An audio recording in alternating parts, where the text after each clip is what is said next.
Hi everyone, WhatsApp, क्या हाल चाल आप सभी के। This is your English educator Nikita Singh and स्वागत है आप सभी का हमारे आज के इस हिंदी सेशन में। अब ये इंग्लिश एजुकेटर और हिंदी सेशन आपस में थोड़ा मिलता जुलता नहीं दिख रहा है, लेकिन टेंशन ना लो। देखो, आज मैं एक बहुत इंपॉर्टेंट चीज के बारे में बात करने आई हूँ और जिस चीज में मैं बात करने आई हूँ ना, वो आपको पूरी पूरी पेपर में मिलती जुलती दिखेगी। ठीक है, हिंदी कोर्स ए और हिंदी कोर्स बी दोनों ही जो स्टूडेंट्स हैं, दोनों कैटेगरी के स्टूडेंट्स के बारे में आज हम यहाँ पे बात करने वाले हैं। और ये जो वीडियो है ये ग्रामर के ऊपर है, यानी कि आपके व्याकरण के ऊपर है।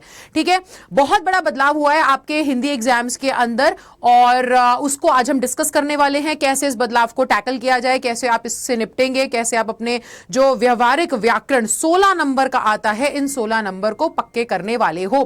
देखो, व्याकरण एक बहुत ही ज्यादा स्कोरिंग टॉपिक होता है। जैसे इंग्लिश में आपने देखा था, ग्रामर बहुत स्कोरिंग टॉपिक होता है। आप कट टू कट अगर चीजें जानते हो, वहां पे लिख करके आओ, टाइम कम लगता है और नंबर पूरे पूरे मिल जाते हैं। ठीक है, तो इसमें अपन को गलती नहीं करनी है। अब दूसरी चीज ना, यहाँ पे हम बात किस चीज के बारे में करना है, क्या वो बड़ा बदलाव होने वाला है, कैसे उस चीज का ध्यान रखा जाए ताकि गलती ना हो और ये जो 16 नंबर हैं, ये पूरे 16 नंबर हमको मिल जाएं। तो बेटा दोबारा से बता रही हूं, हिंदी कोर्स ए वाले और कोर्स बी वाले, कोई रोएगा नहीं कमेंट सेक्शन में कि मैम कोर्स बी का क्या। ये दोनों ही बच्चों के लिए वीडियो होने वाली है। ठीक है, तो एक बार ना आप जरा देखो, आपका जो व्यवहारिक व्याकरण है वो 16 नंबर का आता है, जिसमें मुहावरे, समास, पद, परिचय, अलंकार वगैरह ये सारी चीजें आ रही होती हैं। अब इससे पहले हमने देखा था कि भाई हिंदी का पेपर बड़ा आसान रहता था, क्योंकि मुहावरों का कोई क्वेश्चन आ गया तो वहां पे रहते थे 4 ऑप्शंस नीचे और बच्चा वहां पे 4 ऑप्शंस में से कोई ना कोई ऑप्शन सिलेक्ट करके अपना लिख करके आ जाता था। उसको बेसिकली एक आइडिया लग जाता था कि इसका आंसर हो क्या सकता है। पर सबसे बड़ा बदलाव इस बार ये होगा 2025 के एग्जाम्स में, क्लास 10th हिंदी एग्जाम्स में, कि आपको विकल्प ही नहीं दिए जाएंगे, ऑप्शंस ही नहीं आने वाले। और ये मुझे कैसे पता है? ये मुझे पता है on the basis of the sample paper that was release, sorry Hindi में बात करते हैं, on the basis of the sample paper के बेसिस पर जो 2024-2025 के लिए रिलीज हुआ था।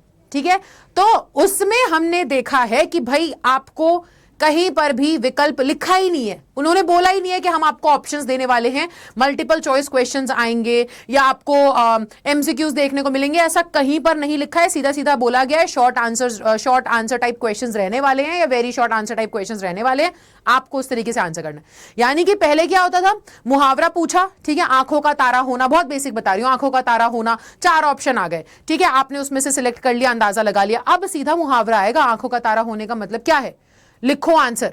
तो ये अब यहां पर होने वाला है। अब इसमें पता है चीजें क्या हो जाती है, अब इसमें ये हो जाती है कि आपको पहली बात तो आंसर, मुहावरे अच्छे से पता होने चाहिए। मुहावरे क्या, मैं तो ग्रामर की बात कर रही हूं, आपको पूरा ग्रामर अच्छे से मालूम होना चाहिए। सबसे पहली चीज यहां पे ये आ जाती है। पद परिचय वगैरह ये सब कुछ है ना, आपका वो रचना के आधार पर जो आपका क्या कहते हैं वाक्य भेद, ये सब आपको बहुत प्रॉपर तरीके से मालूम होना चाहिए। कोई ऑप्शन का सिस्टम अब खत्म है। अब सबसे पहली चीज, आंसर कट टू कट पता होना चाहिए। चलो मुहावरे का एग्जांपल ले लो, मुहावरा पूछ लिया, आंसर कट टू कट पता होना चाहिए। दूसरा सबसे इंपॉर्टेंट, हिंदी में स्पेलिंग मिस्टेक्स के चांसेस यहां से निकल सकते हैं। पहले ग्रामर में क्या था, ऑप्शंस थे, cut to cut option tick किया है ना, क ख ग जो भी ऑप्शन है आपका टिक किया, आगे बढ़े। अब क्या है, लिखना है उसका आंसर। अब लिखने लगोगे तो पहली बात तो आंसर पता होना चाहिए, आंसर पता है तो स्पेलिंग सही होनी चाहिए।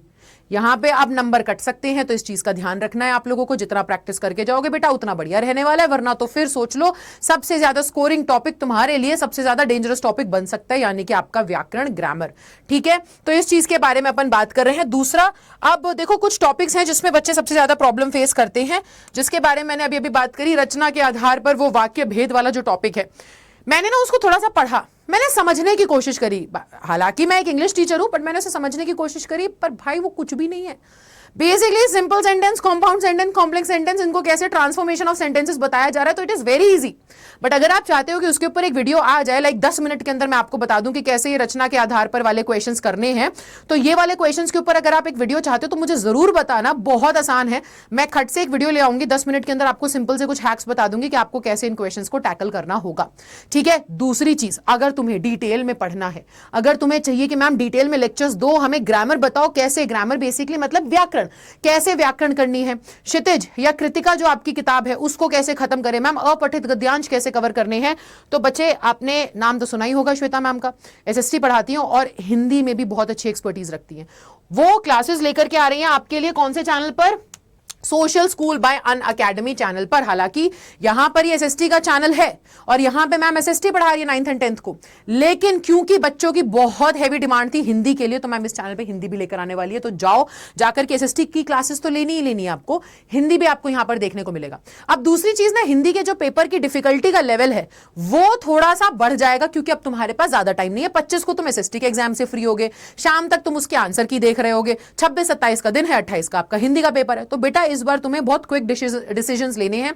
देखो किसी भी टीचर के पास इधर उधर ना भटको, मैं तो गाइड करने के लिए हूं, सीधी सी बात है। मैं इंग्लिश पढ़ाती हूं और इंग्लिश की पूरी पूरी गारंटी आपकी लेती हूं और इसी गारंटी को पूरे पूरे तरीके से निभाने के लिए कि सिर्फ क्लास 10th में नहीं आपके 11th एंड 12th में भी अच्छे मार्क्स आ सके, उसके लिए हम लोगों ने एक नया चैनल लॉन्च किया है जिसका नाम है इंग्लिश जीनियस बाय अनअकैडमी। तो तुमको सबसे पहले जाकर के इस चैनल को भी सब्सक्राइब करना है अगर आप मेरे साथ आगे का सफर कंटिन्यू करना चाहते हो। क्लास 11th में इंग्लिश पढ़नी है, क्लास 12th में इंग्लिश पढ़नी है, बल्कि आगे जाकर के आप सीयूईटी एग्जाम देते हो, एनडीए का एग्जाम देते हो, आप एसएससी का एग्जाम देते हो, तो वहां पर भी अगर आपको इंग्लिश पढ़नी है, और हाँ जी कॉम्पिटिटिव लेवल पे ही मैंने हमेशा से पढ़ाया है, मेरी एक्सपर्टीज वहीं पर लाई करती हैं। अगर आपको आगे कंटिन्यू करना है तो ये चैनल सब्सक्राइब कर लेना, यहाँ पे सारी इंग्लिश की क्लासेस वगैरह नोट्स वगैरह सब मिलेगा, इसी नाम से टेलीग्राम भी है। तो मैं यही कह रही हूँ, देखो मैं तो इंग्लिश एक्सपर्ट हूं लेकिन मैं यहां पे गाइड कर सकती हूं आपको। तो उसी तरीके से अब लास्ट के मिनट पे ना टीचरों को बदलना मत कि कभी इस टीचर से पढ़ लिया हिंदी, कभी इस टीचर से पढ़ लिया एसएसटी, कभी यहां पढ़ रहे हैं कभी वहां पढ़ रहे हैं। सबसे बड़ी गलत स्ट्रैटेजी फॉलो कर रहे हो, कुल्हाड़ी पे जाके कूदने वाली हरकत हो गई है। तो आप एक टीचर का साथ पकड़ो, उनका हाथ पकड़ो, उन्हीं के साथ चलो, वो अच्छे से गाइड करेंगी। तो अगर आप हिंदी श्वेता मैम से पढ़ने का डिसीजन लेते हैं तो प्रॉपर तरीके से गाइडेंस मिलेगी, प्रॉपर क्लासेस सब कुछ मिलने वाली हैं, उसी दिशा में आगे बढ़े, ठीक है। बाकी तुम्हें टी शर्ट पे दिख रहा होगा ना, अनअकैडमी ने टी शर्ट चेंज कर लिया, आरंभ टी शर्ट, क्योंकि अब हम 1 मार्च को आरंभ सेलिब्रेट करने वाले हैं, आरंभ 2025, यानी कि हमारे स्टूडेंट्स का रिजल्ट हम वो सेलिब्रेट करने वाले हैं। और अगर आपका भी रिजल्ट बहुत अच्छा आता है तो जाहिर सी बात है आपका रिजल्ट भी सेलिब्रेट किया जाएगा। तो उसके लिए आपको करना क्या है, आपको जाकर के class 10 titans bye Unacademy channel पर ये वाला जो वीडियो है ना, ये आरंभ 2024, इस वीडियो को जाकर के लाइक कर देना है, नोटिफिकेशन ऑन कर देना है। और बच्चों आपके एग्जाम्स खत्म होने के बाद जब आप क्लास 11th की जर्नी स्टार्ट करेंगे तो वहां तो मैं हमेशा आपके साथ रहूंगी, लेकिन साथ ही साथ आप कहीं ना कहीं अलग अलग स्ट्रीम चूज करोगे। जैसे कि कोई आईआईटी के लिए तैयारी करेगा, कोई नीट क्रैक करना चाहेगा, कोई एनडीए की तैयारी करना चाहेगा, कोई यूपीएससी की तैयारी करना चाहेगा, तुम्हारे सपने यहां पे बट जाएंगे। तो अब वहां पर तुम उस डायरेक्शन में अच्छे से एक्सेल कर सको, तुम्हें प्रॉपर गाइडेंस मिले, तुमको एक्सपर्ट्स बता सके कि भाई करना क्या है, कैसे करना है, किस समय पर क्या स्टेप लेना चाहिए, वो सब आपको एक प्रॉपर एक्सपर्ट की गाइडेंस में रहते हुए ही पता चल पाएगा, जो कि मैं आपको प्रोवाइड करवाऊंगी। नीचे एक फॉर्म दिया गया है, गूगल फॉर्म, उसका लिंक है, क्लिक करो, फ्री मेंटोरशिप 1-to-1, हम 5-5, 10-10 बच्चों का एक बैच बनाएंगे, उस बैच के अंदर बैठ करके 1-to-1 हम बात करेंगे और आपकी प्रॉब्लम्स को सुनेंगे स्ट्रीम सिलेक्शन को लेकर के, और फिर वहां पे एक्सपर्ट टीचर्स होगी उस पर्टिकुलर स्ट्रीम की जो आपको गाइड करेगी। तो देखो तुम्हारे लिए बहुत सारी प्लानिंग है, सिर्फ क्लास 10th नहीं बल्कि हम क्लास 10th के साथ साथ आपके आगे फ्यूचर का भी सोच के चल रहे हैं। It is all free of cost, आपसे 1 रुपया चार्ज नहीं किया जा रहा है। तो जाओ, ठीक है, इतना सारा प्यार आपने दिखाया है तो अब हमारी बारी है कि हम उस प्यार को डबल फोल्ड्स में या इंटू 10 करके आप तक वापस पहुंचा सके। तो अब हमारी बारी आ चुकी है, बस आपको क्या करना है, आपको खुली बाहों से स्वागत करना है। जितने भी ये फॉर्म लिंक है इसको भरो, ठीक है। आरएम इवेंट में आकर के देखो कि हम आपके जो दीदी भैया हैं जिन्होंने अच्छा रिजल्ट किया उनको कैसे सेलिब्रेट कर रहे हैं अब, ताकि फिर आपको पता चले कि आपकी बारी में क्या होगा।